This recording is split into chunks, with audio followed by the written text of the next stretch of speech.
అందరికీ నమస్తే. Welcome back to rainbow home cooking.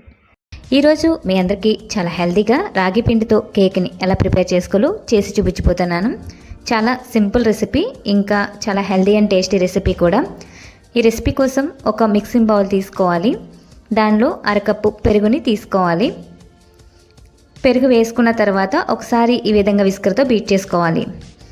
ఈ విధంగా బీట్ చేసుకున్న తర్వాత దీనిలో బెల్లం 1 కప్పు యాడ్ చేసుకోవాలి. హెల్తీగా చేయడం కోసం నేను బెల్లం తీసుకున్నాను. మీరు కావాలంటే పంచదారతో కూడా చేసుకోవచ్చు. బెల్లం వేసుకున్న తర్వాత అరకప్పు పాలని యాడ్ చేసుకోవాలి. పాలు మళ్ళీ యాడ్ చేసుకోవాలండి. ఫస్ట్ ఒక అరకప్పు వేసుకున్నాను, తర్వాత అరకప్పు వరకు నెయ్యిని వేసుకుంటున్నాను. నెయ్యి ప్లేస్లో మీరు రిఫైండ్ ఆయిల్ అయినా తీసుకోవచ్చు. వెనిలా ఎసెన్స్ 1 టీ స్పూన్, ఇంకా కోకో పౌడర్ ఒక స్ట్రైనర్ పెట్టుకుని 2 టేబుల్ స్పూన్లు వేసుకోవాలి. గోధుమ పిండి లేదా మైదా 1 పావు కప్పు వేసుకోవాలి. రాగి పిండి 1 కప్పు తీసుకోవాలి. ఇక్కడ అరకప్పుతో నేను 2 సార్లుగా తీసుకున్నాను. పిండిని జల్లించేటప్పుడే 1/2 teaspoon baking soda, 1/2 teaspoon baking పౌడర్ని యాడ్ చేసుకోవాలి. అన్నీ ఒకసారి ఇలా జల్లించుకుని తీసుకుని కట్ అండ్ ఫోల్డ్ మెథడ్లో కలిపేసుకోవాలి. మిల్క్ని మళ్ళీ మధ్య మధ్యలో యాడ్ చేసుకుంటూ ఉండాలి. గట్టిగా ఉంటే కేక్ కూడా గట్టిగా వచ్చేస్తుంది. దీనిలో ఒక అరకప్పు వరకు మళ్ళీ మిల్క్ యాడ్ చేసుకోవాలండి. కొంచెం కొంచెంగా మధ్య మధ్యలో మిల్క్ని యాడ్ చేసుకుంటూ కలుపుకోవాలి.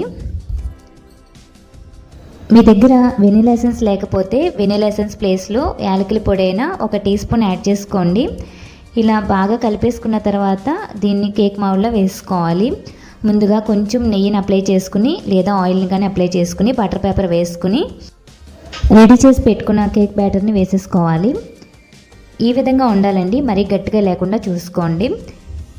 ముందుగా మనం దేనిలో అయితే కుక్కర్లో కానీ లేదా ఒక మందపాటి గిన్నెలో కానీ కేక్ తయారు చేసుకుంటున్నామో దాన్ని ముందుగా ప్రీహీట్ చేసేసుకోవాలి.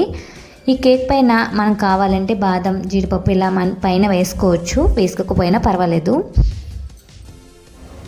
లో ఫ్లేమ్ మీద 30 మినిట్స్ వరకు దీన్ని ఉంచుకోవాలండి. ఒకసారి 30 మినిట్స్ తర్వాత ఇలా మనం చెక్ చేసుకోవాలి. ఇలా అంటుకోకపోతే కేక్ రెడీ అయిపోయినట్టే. కొంచెం చల్లారిన తర్వాత ప్లేట్లోకి తీసేసుకోవాలి. చాలా సింపుల్ అండ్ హెల్తీ రెసిపీ కూడా. టేస్ట్ చాలా బాగుంటుంది. మీరు కూడా ఇలా రాగి పిండితో కేక్ని ట్రై చేసి చూడండి, చాలా టేస్టీగా ఉంటుంది. వీడియో కనుక నచ్చితే లైక్ చేయండి. Thanks for watching.